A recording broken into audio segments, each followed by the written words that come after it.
O podcast do Eleva Conecta desta semana é sobre bilinguismo, o papel das famílias em casa e alguns desafios e possibilidades da aquisição de uma língua durante a quarentena, com Maíra Timbó, coordenadora de Teaching Learning da Escola Eleva Barra. Olá! Tudo bom, querida? Agora que a Maíra chegou, vou falar um pouquinho, vou apresentar ela rapidinho e ela vai falar um pouquinho dela também, explicando para vocês. Hoje a nossa live é sobre bilinguismo e hoje a gente vai falar com a Maíra, que é a nossa coordenadora de Teaching and Learning da Unidade Barra, sobre bilinguismo. A gente vai falar também bastante sobre como funciona o bilinguismo nesse momento em que está todo mundo em casa, como é a educação bilíngue em casa, nesse momento em que a escola está em todas as casas. Então, Maíra, quer falar um pouquinho de você para se apresentar antes da gente começar? Posso, vamos lá. Bem, eu sou Maíra Timbó, sou da equipe fundadora da Escola Eleva de Botafogo. Comecei em Botafogo em 2017 e aí em 2019 fui para Barra. Sou formada em letras, eu tenho um mestrado em estudos da linguagem com foco em linguística aplicada crítica. E aí essa questão da aquisição da linguagem, tudo isso passa muito pelos meus estudos e pelo que eu venho fazendo aí ao longo desse tempo todo. Maravilhosa! Então vamos começar. A gente tem alguns assuntos que a gente quer abordar aqui nesses nossos 40, 50 minutos juntas aqui. Vamos tentar passar por eles. Então vamos lá. Maíra, eu acho que vale a gente começar pelos básicos, né? Let's start with the basics. Como é que o que é ser bilíngue? Bem, eu acho que a gente pode começar falando de um grande guarda-chuva, que é a compreensão do que é bilinguismo, né? E aí dentro desse guarda-chuva, a maneira como a gente entende o que é ser bilíngue é ter proficiência em mais do que uma língua. Então, quando a gente está falando do nosso cenário, a gente está falando de português e de inglês. E eu acho que mais do que só a questão linguística, né? Quando a gente fala de bilinguismo, a gente fala de toda uma questão sociocultural, de toda uma questão de você estar também inserido nos contextos sócio-históricos, de uma perspectiva global, eu acho que também é super importante a gente falar, e de que quando a gente fala de aprender, né, dentro do bilinguismo, é importante dentro dessa nossa concepção falar que a gente aprende não só a língua, mas a gente aprende através da língua e pela língua. Eu acho que esses são os grandes primeiros aspectos, assim, mas eu acho que, de uma maneira geral, é mais do que só a língua, é uma competência intercultural e não é só aprender a língua, mas sim aprender na língua e pela língua. Maravilha. E como é que é o processo que acontece de aquisição da língua e toda essa aquisição cultural que você acabou de falar? O que é esse processo que acontece até a gente poder dizer que alguém é bilíngue? Bem, é um processo longo, né? Acho que a gente começa dizendo, antes de explicar o processo, dizendo para todo mundo que está em casa querendo escutar sobre bilinguismo nesse tempo de quarentena, dizendo que é processo. Eu acho que é processo e é longo. A gente passa por fases, assim, a gente de um modo geral pode falar de 5 estágios de aquisição da linguagem. A gente começa em uma fase que é uma fase onde a gente escuta mais, né? A gente chama essa fase de Silent Period Hypothesis, então uma fase que você está ali mais recebendo, né, todos os estímulos do ambiente. E aí você passa para uma segunda fase onde você está mais confortável com a questão social da língua, começa a se arriscar, começa a falar poucas palavras, começa a tentar ir para as frases, e aí disso você vai passando por um desenvolvimento, né, de proficiência da língua, né, de proficiência acadêmica, até a gente falar que lá para o final de um período de, vamos dizer, 8 anos, que são as etapas que a gente calcula, a gente pode dizer que a gente tem uma adolescente bilíngue, uma criança bilíngue. E aí o que eu acho que é mais importante da gente falar também quando a gente fala desse processo é que essas fases não são fixas, né? Elas não acontecem 6 meses para uma fase, depois você tem 1 ano e meio para outra fase, você tem tempos aproximados, né, de que isso acontece nessas 5 etapas, mas que não tem um tempo fixo para isso acontecer. E vamos ver o que mais dentro disso a gente pode falar. Né? É um caminho, né? Eu acho que esse caminho ele é um caminho não só da língua, da construção do conhecimento, de viver, de experimentar tudo isso.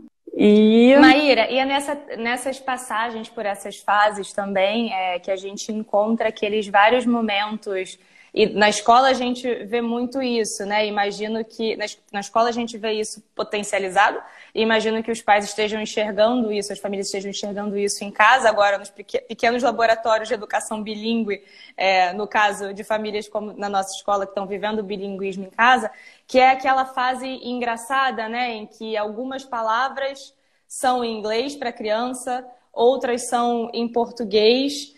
E tudo bem, né? Não é uma questão de duplicar também, é que algumas coisas ela assimila numa língua e outras coisas ela assimila em outra. Isso tem a ver com essa passagem dessas fases?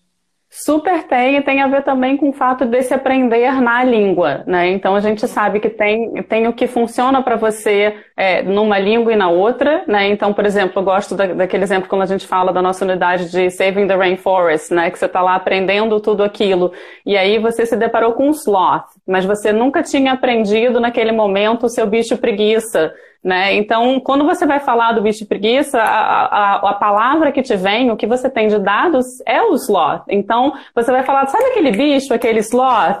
E aí você não vai lembrar. E eu acho que quando a gente vive essa questão do cérebro bilíngue, é muito interessante, porque quem viveu essa aprendizagem da língua, vários momentos na vida a gente fala assim, eu sei aquela palavra, mas eu não estou me lembrando qual é, mas eu sei dizer em inglês, eu não sei em português e vice-versa. Então eu acho que faz parte desse aprendizado das diferentes áreas também. É uma coisa super interessante que acontece. Ô Maíra, e o que faz algumas palavras grudarem em uma língua e outras grudarem em outra, assim? Qual é esse material que faz algumas ficarem de um jeito e outras ficarem do outro? Qual é esse processo para fixar na cabeça de um jeito ou de outro? Bem, eu acho que o que cola qualquer tipo de aprendizagem é o afeto, né? A gente sabe que o afeto é a grande cola, né? Então é como você se afeta e como você se sente em determinada língua, né? Então quando você fala desse afeto que cola, é como você desenvolveu uma relação com aquele contexto, né? Pode ser aí que, se a gente falar de um contexto de crianças que tenham o bilinguismo dentro de casa, né? De pais de diferentes nacionalidades, e com um ele fala uma língua e com o outro ele fala outra língua, porque tem uma questão de afeto, mas também tem a questão dentro do que ele está aprendendo do acadêmico na escola. Então, se você aprendeu por exemplo, matemática, né? Você está falando de adolescentes mais velhos e que estão aprendendo matemática em inglês, talvez ele saiba, dentro de um problema, identificar o que é um slope. Mas ele vai falar, se isso aparecer em português, talvez ele não reconheça, porque ele tem esse reconhecimento dentro também do que foi aprendido. Então, isso é uma outra coisa super interessante. Muito legal. A Bela, nossa diretora de Early Years, falou que o afeto é a cola do aprendizado, é uma coisa linda de se dizer, e eu concordo. E o Amaral mandou aqui um comentário. Muito importante os pais entenderem as hipóteses linguísticas como parte do aprendizado, que até na escrita errada, numa língua ou na outra, devido à influência da outra língua. Isso acontece, né? Parte do processo. Super, super parte. Quando a gente fala de alfabetização e das crianças que estão aprendendo, né, fazendo essas hipóteses, a gente passa por essas hipóteses no português e da mesma maneira ela vai fazer essa transferência do português para o inglês e passar por essas hipóteses no inglês também. Então a gente valoriza, a gente não diz que está errado, né? A gente tem sempre aquele momento de, né, uma das coisas que a gente recebe muito das crianças na escola são as cartas, né, onde ela vai escrever aquele I love you, teacher, e aquele I vai ser um AI, o love pode ser um L-U-V, e you às vezes é um I-U. E tá tudo bem, faz parte, ela tá, né, se adaptando àquela língua e fazendo essa transferência de uma língua para outra. Então, dentro desse processo, é super importante a gente aceitar o que as crianças estão trazendo pra gente, né, e não corrige, reescreve, faz de novo. Então, é um ponto super importante também nesse início. Perfeito. E a gente tem aquelas fofuras do tipo, eu gosto muito de passar o break time com você. E todas as misturinhas das duas línguas. Maíra, e aí nessa linha de processo, assim, acho que tem uma pergunta que sempre aparece, pipoca de um lado e de outro, que é tudo bem, mas quando é que meu filho vai ser fluente? Quando finalmente vou poder considerar que aprendeu, seguiu? O que a gente tem para dizer de fluência, assim?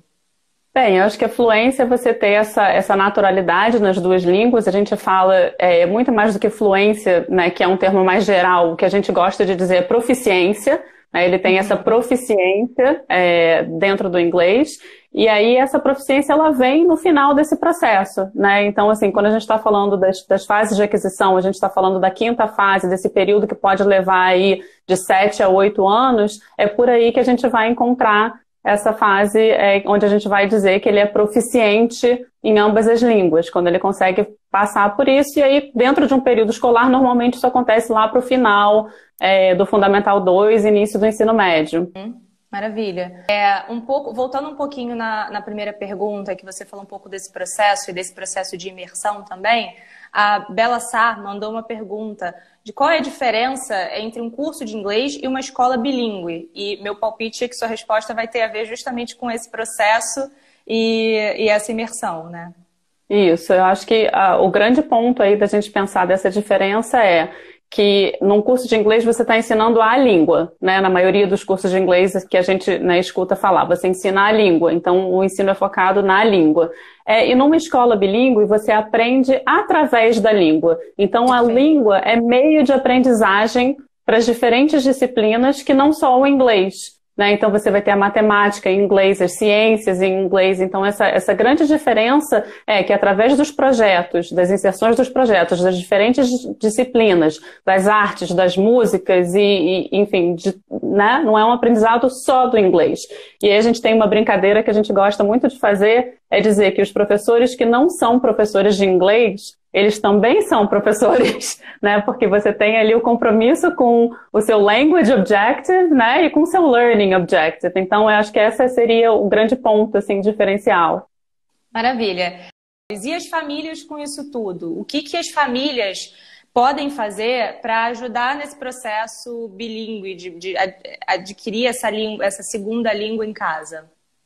Eu acho que nesse momento é muito importante a gente entender que quando a gente fala das teorias, a gente fala dessa função da família também, né? E tem uma linguista, que é a Christine Reveal, uma francesa, que ela fala que uma criança precisa ser falada intensamente para falar bem. Eu gosto muito dessa frase para começar a falar disso, porque ela traz essa questão de quanto a gente expõe a criança à língua. Então, basicamente, esse começo dessa resposta a gente precisa de exposição. A gente precisa colocar a criança nesse universo dessa língua. E aí, acho que a gente tem dois caminhos para essa conversa. Assim, um caminho de que, e se nessa família se fala essa língua? Quais são as coisas que eu posso fazer? E aí a gente tem várias dicas, né? Lê junto, faz um family movie night, né? Se está acostumado a assistir filme com legenda em português, troca essa legenda para o inglês. Se tem uma criança, por exemplo, que quando a gente fala, né, da educação infantil, aquela criança que já tem a previsibilidade de um filme, né? Então ela já assistiu Branca de Neve 452 vezes em português. Coloca ela para assistir a Branca de Neve em inglês. Então eu acho que dentro dessas coisas, são coisas do dia a dia que você pode fazer, né? Os jogos também são super legais, são uma maneira de entreter essas crianças, e aí os mais velhos também são super legal, jogos, filmes, música, né? Você fazer a música parte dessa rotina também. Para os mais velhos é super interessante ter um pouquinho de intencionalidade quando você faz isso, porque eles conseguem já perceber o que desse inglês que eles estão sendo expostos eles podem trazer. Né? Então, qual é o idiomatic expression que ele pode usar, que ele aprendeu, ou que ele já viu, e fazer essas conexões, né? E uma coisa que eu adoro é, assim, colocar a língua na rotina de casa. Então, por exemplo, meal times are in English. A família sentou à mesa, começou a comer, troca a tecla TAP. Troca a tecla SAP. E aí começa a falar inglês. Então, estabelecer dentro da rotina momentos onde o inglês faça parte da vida dessa família. Maravilha. E aí tem o caminho de quando a família não é falante, né? Quando a família não fala inglês. E aí? No caso, os responsáveis por esse aluno não têm fluência em inglês. Eu gosto sempre de provocar essa pergunta com uma outra pergunta, né? E se você não sabe física? Como é que você ajuda o seu filho a estudar física? E se você não sabe química, como é que você vai ajudar? Então, eu acho que parte do princípio de que você dá esse conforto, né, esse lugar de conforto do não saber primeiro, eu acho que é super importante, né? A gente não precisa saber para poder possibilitar essa imersão dessa criança dentro do idioma. Então, é uma tranquilidade, eu acho, que você falar, tudo bem, eu não sei, mas tá ok, eu também posso ajudar, né? Eu acho que um outro ponto que é super importante dentro das famílias que não falam é poder aprender junto, né? Eu acho que uma grande possibilidade é você fazer desse não saber o poder fazer junto. Então, eu acho que esse é um outro ponto. E aí eu acho que a gente pode usar da tecnologia para auxiliar também nesses momentos, né? Então, a gente tem tudo, né, tudo que o Google traz para a gente, desde os tradutores, etc., que a gente pode usar. E também dessa questão de você fazer os jogos e os filmes e fazer junto, e se colocar nesse lugar de aprender junto com a criança. Eu acho que esse é um ponto bacana. E com o adolescente, né, que às vezes é mais difícil fazer esse aprender junto com o adolescente, que o momento é outro, vou trazer um exemplo pessoal aqui para dividir com vocês. Maíra, acho que vale o contexto. Maíra não só é coordenadora de Teaching and Learning Escola Eleva, mas é mãe Escola Eleva também. De uma adolescente já, meu Deus. E aí, Maíra, sou mãe do ensino médio. Não, eu acho que tem momentos assim, mesmo quando a gente tem o idioma, né, como a gente é fluente, né, e é bilíngue, a gente sempre pode aprender. Então, nessa quarentena, a gente tá mais junto, tá em casa, e aí um dia meu filho olhou pra mim e falou assim, Mom, that's so cringe. E aí eu falei assim, eu não sei se eu entendi o uso dessa expressão, eu não sei se eu entendi o uso dessa palavra. E eu fui falar com ele, mas o que é cringe? Não tem tradução para o português, cringe, não tem. Eu falei, existem, né, as questões que não têm tradução, como saudade, etc. Mas do que se isso aproxima? E aí eu entendi que era tipo vergonha alheia, sabe? Aquele momento de vergonha alheia. E aí, fora isso, eu acho que os aplicativos, né, que estão aí para ajudar nesse momento, né, a gente tem, por exemplo, o Res Kids ou Tumble Books ou qualquer outro aplicativo que faz leitura guiada. Conta um pouquinho sobre o Kids. A Bela Sá perguntou especificamente sobre ele. Continua o seu fluxo, mas só para uma side note. Res Kids. O Res Kids, ele é um aplicativo de leitura, né, onde a gente consegue, como instituição, escola, nivelar esses alunos dentro dele para o nível de leitura correto desse aluno. Então, você tem uma possibilidade que você pode fazer assign esse livro para essa criança, né? Então, você tem... a gente usa ele no Fundamental 1, porque ele normalmente vai até a quinta série, mas ele pode também ser usado um pouquinho no final da educação infantil. Então, o Res Kids, ele tem essa opção de você ter o livro lido pelo programa. Então, se você não sabe ler, se você não sabe a pronúncia correta da palavra, né, você tem ali o computador, o programa lendo para a criança e com uma voz que é agradável, não é aquela voz travada de computador, etc. E tem outros, por exemplo, o Tumble Books também tem essa possibilidade. Bela perguntou o que a gente pode... diferente. Isso, o que a gente pode fazer para alavancar essa fluência? Eu acho que a gente pode responder essa pergunta da Bela, até porque chegou de outra pessoa, que eu já perdi aqui o nome, mas um pouco isso nesse sentido, assim, um aluno que chega em uma turma em que as crianças já estão fluentes, ou, enfim, num processo mais para frente, e precisa voltar. Como é que faz? Voltar não, precisa... Bem, catch up. Isso. Eu acho que a grande questão que a gente tem ao nosso favor é a diferenciação, né? Eu acho que primeiro ter como passo primeiro growth mindset, saber que todos têm condição de aprender, né? E que todos vão com resiliência e esforço conseguir aprender. Então, acho que esse é um primeiro passo para não dar aquela congelada de início. Então, depois desse growth mindset, eu acho que o ponto que a gente pensa é a questão da diferenciação.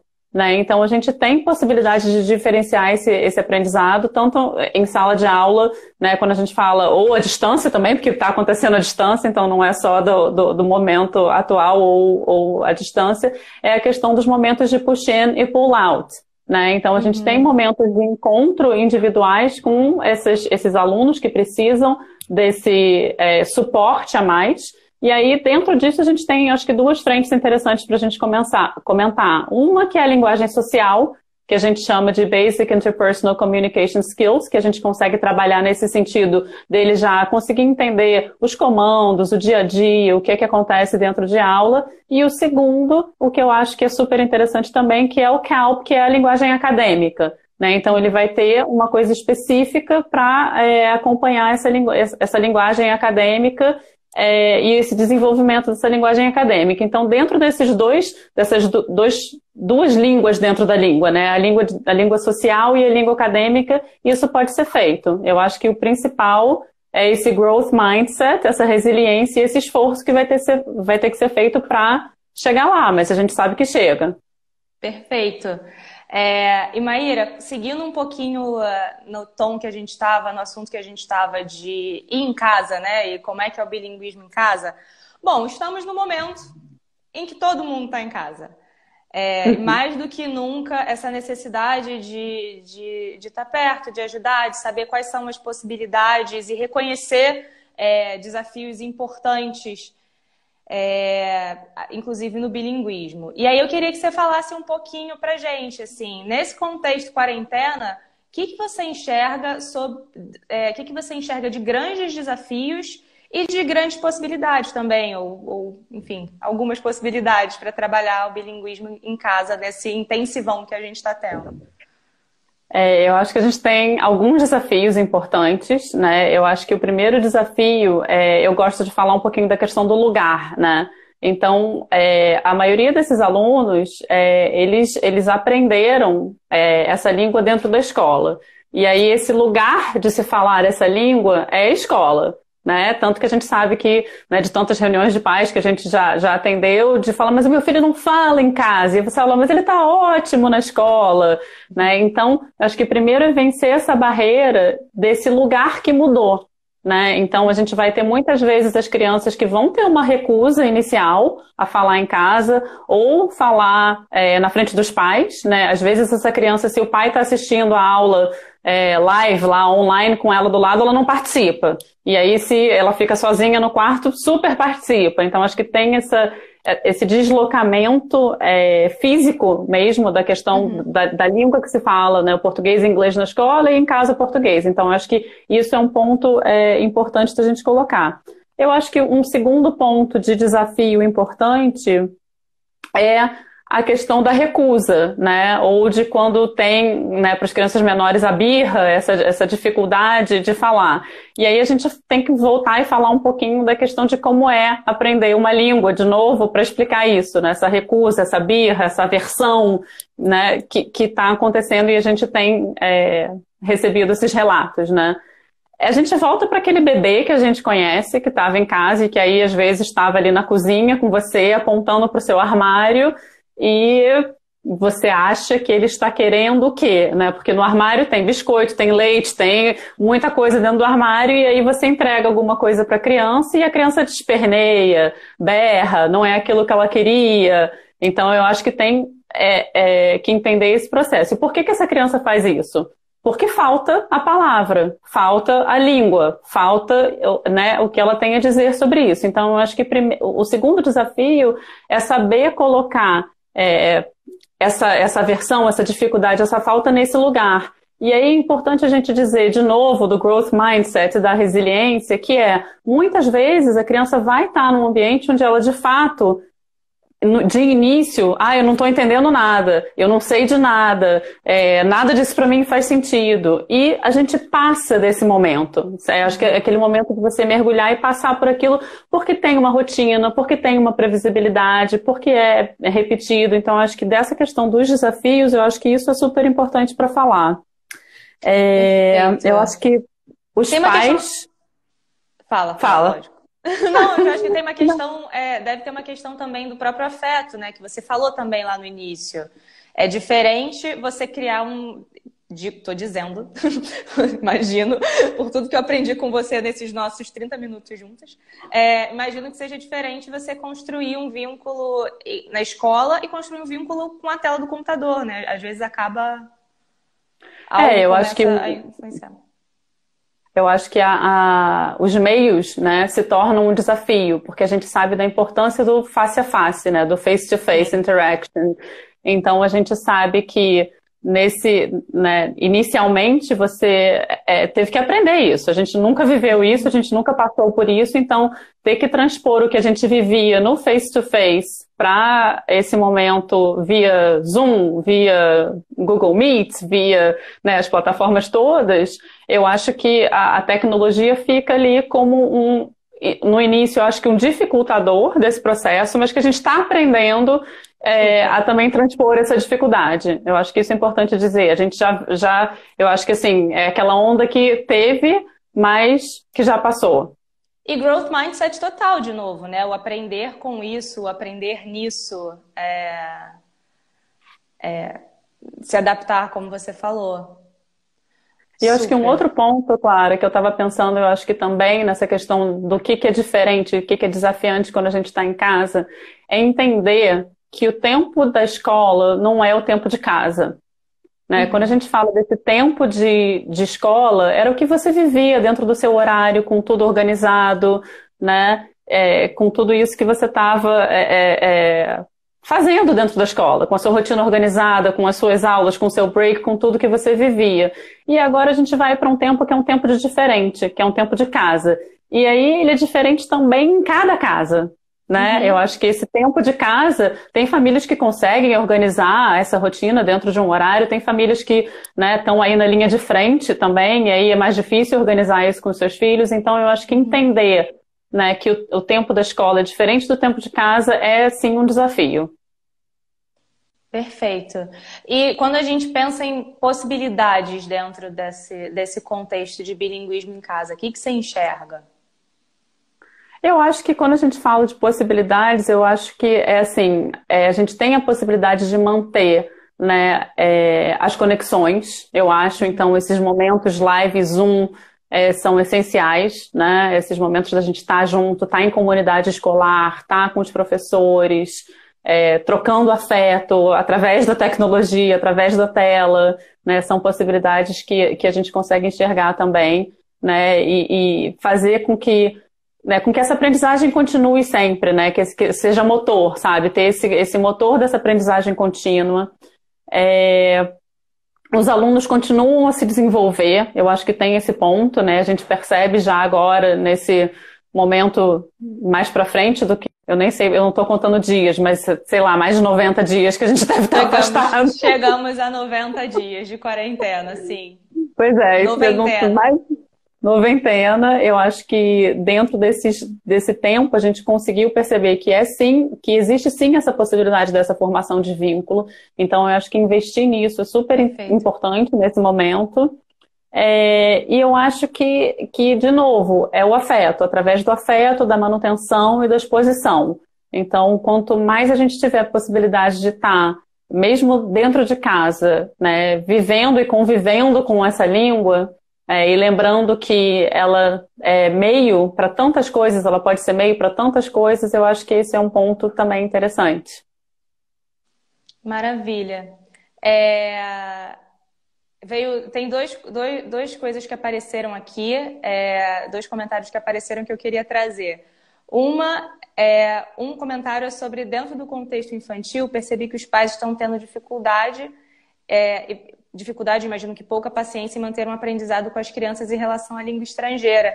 E aí eu só queria trazer um pouco a sua fala, até para quem entrou depois, foi a fala do início que foi muito interessante, de novo um reforço desse processo, né? Que eu acho que tem duas coisas que você falou aí. Primeiro, que adoraria se você pudesse fazer um apanhado. Primeiro, sobre isso do processo e paciência para esse caminho do processo de adquirir uma nova língua. E segundo, do que você falou de o espaço de casa não é o espaço de escola. Então, e do que os pais podem fazer, mas acho que a chave está no que eles podem, né? Os pais estão tendo que co-teach nesse momento, mas eles não são professores necessariamente. Então, não sei se você consegue dar uma mensagem para acalmar os corações. Eu acho que primeiro dessa mensagem é parabéns para todas as famílias que estão com as crianças em casa, principalmente das crianças pequenas, então congrats, né? Eu acho que tem aí um agradecimento que a gente tem que fazer, porque de fato viraram co-teachers, e eu acho que nessa questão do processo, quando você fala das crianças menores, é muito importante o tempo. Né? Então, às vezes os pais estão ali fazendo aula com as crianças e aí a professora está fazendo uma pergunta e aí a criança não responde, e aí o pai está ali do lado, ansioso, e dá a resposta. Então, assim, para o processo de aprendizagem das crianças, assim, deixar o tempo do silêncio, deixar esse tempo da criança refletir, deixar esse tempo dessa criança fazer essas conexões que ela precisa fazer para poder seguir adiante. Então, acho que isso é importante. Então, assim, essa calma e essa paz de deixar acontecer é super importante. E falando desse processo, de novo, né? A gente sabe que o início desse processo, que a gente chama de Silent Period Hypothesis, que é esse período que a criança fica calada, né? Ela precisa entender essa língua para depois se construir nessa língua. E aí, de novo, a gente volta para a questão, né, da exposição, né? Então, quanto maior a exposição, quanto mais, né, mais tempo ela tiver com essa língua, mais ela vai se sentindo confortável para começar a viver na língua, né? E eu acho que essa é a questão. Então, eu acho que dentro desse momento de pais de crianças pequenas, tá do lado, sim, né? Porque tem uma questão de autonomia aí que a gente sabe que é importante. Mas também dá esse tempo de respiro para a criança, sabe? Entender que é um processo, que esse processo no início ele é mais silencioso mesmo. Uhum. E aí volta a sua dica, né? Que eu achei maravilhosa. Vamos assistir Frozen em inglês, então, hoje à noite? Já que você já decorou todas as falas, então vamos ver um pouquinho, vamos ver Branca de Neve em inglês. Achei ótimo. Não, e música, né? As músicas para as crianças, sim. Então eu acho que também super. E aí, de novo, vários aplicativos, né? Tem dicas aí de vários aplicativos que a gente pode usar para as crianças também, que é super legal. Maravilha. E aí o outro comentário que eu tinha visto aqui, a Bela Sá, ela pediu para a gente falar um pouquinho, e eu achei ótimo, que lá no início você definiu o bilinguismo e você falou, não é só a língua, também o envolvimento na cultura e o mergulho na cultura relacionada a essa língua. E aí a Bela pediu para a gente falar um pouquinho como se faz isso, como a gente faz isso na Eleva e como se pode fazer isso, né? E se você puder dar essa dica também, pensando nas famílias, elas vão ficar muito felizes. Eu acho que, assim, de modo geral, quando a gente fala dessa competência, né, do intercultural competence, né, a gente fala muito do que pra gente é a nossa cidadania global, né, então, que ela é um dos nossos pilares na escola. E aí eu acho que dentro de todos os momentos que a gente vive, em disciplinas específicas, em projetos específicos, isso está presente. E eu acho que as assemblies também são uma maneira da gente estar trabalhando isso, né? As assemblies são esses momentos onde a gente fala, né, de tudo que está em voga ou acontecendo naquele momento, ou diferentes questões. A gente traz, às vezes, né, acontecimentos dos calendários da United Nations, e eu acho que esses momentos são um momento de você expandir seu universo cultural. Né? Então, quando a gente fala dessa competência intercultural, é dessa expansão desse universo cultural que a gente pode fazer justamente nesses momentos, mas a gente também pode, por exemplo, visitar museus pelo mundo nesse momento. Né? A gente pode fazer um final de semana, fazer um combinado de entrar no Museu de História Natural de Washington online e fazer a visita virtual. Então, através desses momentos onde você vai estar em contato com a língua, mas também expandindo o seu universo cultural. Maravilha. Maíra, acho que nossa conversa foi ótima. Ah, acabou? Que pena! Pois Quer ver se a gente tem mais alguma pergunta aqui para a gente responder?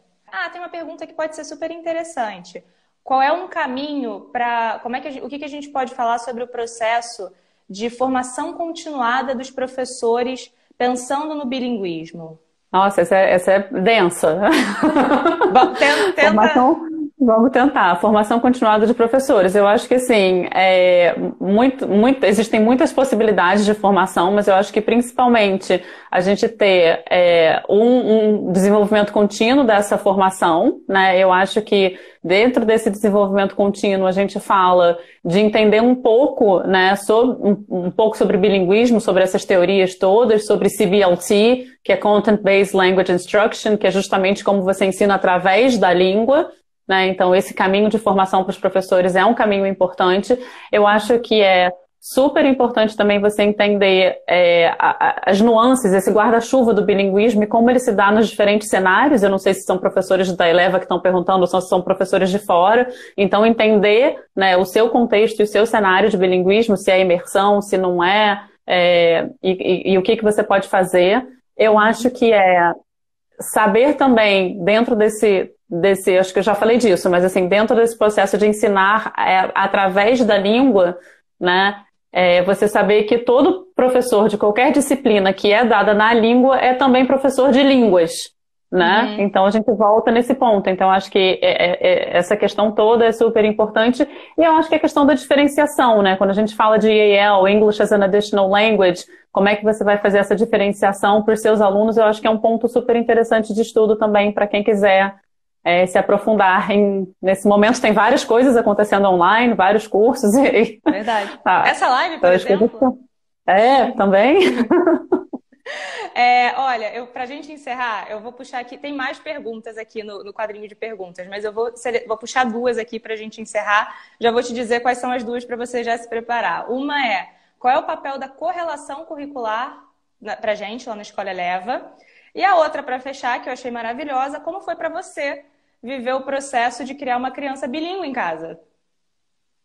Tá bom, correlação curricular eu acho que a gente tem. Nosso currículo ele é pensado desde a educação infantil, Fundamental 1, Fundamental e Médio, com esses momentos de inter-relação, né, de conversa entre as disciplinas. Então, quando a gente fala das conversas entre as disciplinas, a gente está falando, por exemplo, a matemática é dada em português, mas os alunos do 4º ano estão fazendo a unidade que é Baked, né? Então, por que não a gente trabalhar receitas de pão nas aulas de matemática? Porque aí você vai estar falando de gráficos de pizza, no caso, então a gente poderia fazer uma receita de pizza também, nesse caso. E aí você fazer essa correlação. Então, eu acho que essa correlação se dá nesses pensamentos que a gente tem, né? Nos plannings, no collaborative planning que a gente tem, e nessas conversas que a gente consegue fazer entre as disciplinas. E com as escolhas, eu acho que das unidades de projeto também, né? Acho que essas escolhas são bem intencionais para que a gente possa, através dessas escolhas, ter boas conversas e fortalecer essas inter-relações entre as disciplinas. Maravilha.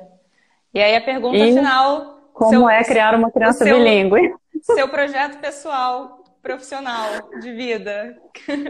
É até interessante, vou contar curiosidades que eu não sei se meu filho gostaria que eu contasse, mas como ele não está aqui, eu vou contar. E a identidade dele está preservada. Está preservada.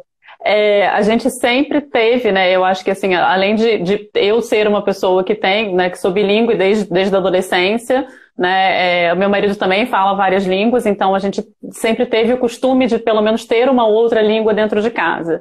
Em alguns momentos, para o meu filho, teve esse momento da recusa, tipo, eu não vou falar essa língua, então isso não me pertence nesse momento. E, assim, eu acho que a partir do momento, é uma coisa super interessante, né? A entrada dele para a Eleva traz uma mudança para esses momentos dentro de casa.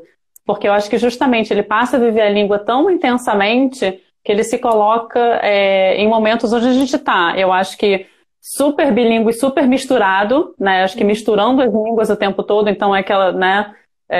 Você vai fazer alguma coisa, está na cozinha, cozinhando, e aí sai uma coisa em inglês, a outra coisa em português, e aí você faz essas misturas que são super naturais, né? Desse momento.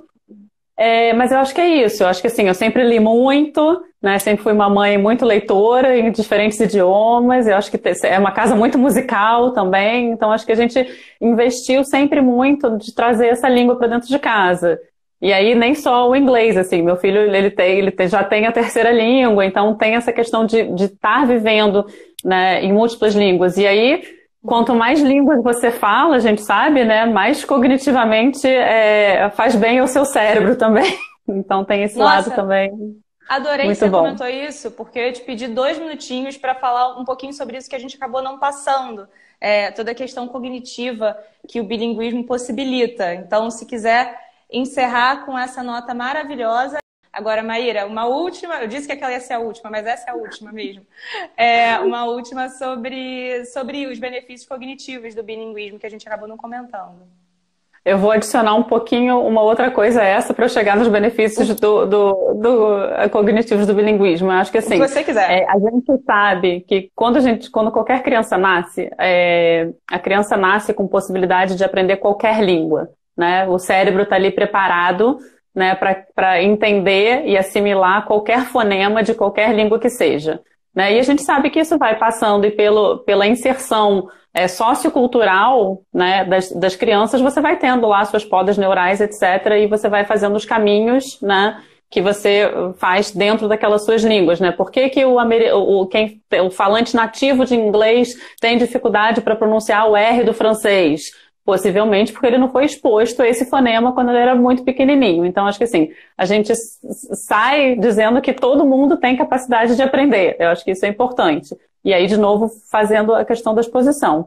E a questão cognitiva, ela passa por uma questão de, né, a segunda língua, você ter esse esforço cerebral de estar numa segunda língua, ele é muito positivo para o cérebro. Né? E aí a gente sabe que quanto mais línguas você fala, mais positivo é. Então, eu acho que dentro dessa questão cognitiva, acho que tem esses dois pontos. Primeiro, né, a exposição, quanto mais cedo, melhor, a gente sabe, né, disso, que você está favorecendo tudo isso.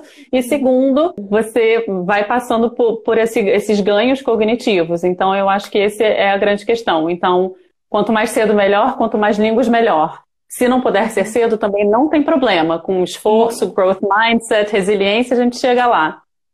Maravilhosa, amei. Maíra, muito obrigada. Acho que encerrou lindamente nossa conversa. Adorei, muito, muito, muito obrigada. Eu aprendi muito, tenho certeza que todo mundo que participou aprendeu também. Maíra, amei, muito, muito obrigada. Obrigada, querida. Saudade de te ver de perto e te abraçar. Também, muita saudade. Beijão, gente. Obrigada, gente. Beijo. E foi assim a nossa conversa sobre bilinguismo com Maíra Timbó. O que você achou? Entre em nosso site para ter acesso a todos os materiais do Eleva Conecta, como lives, painéis e e-books. Acesse bit.ly/eleva com E maiúsculo, conecta com C maiúsculo.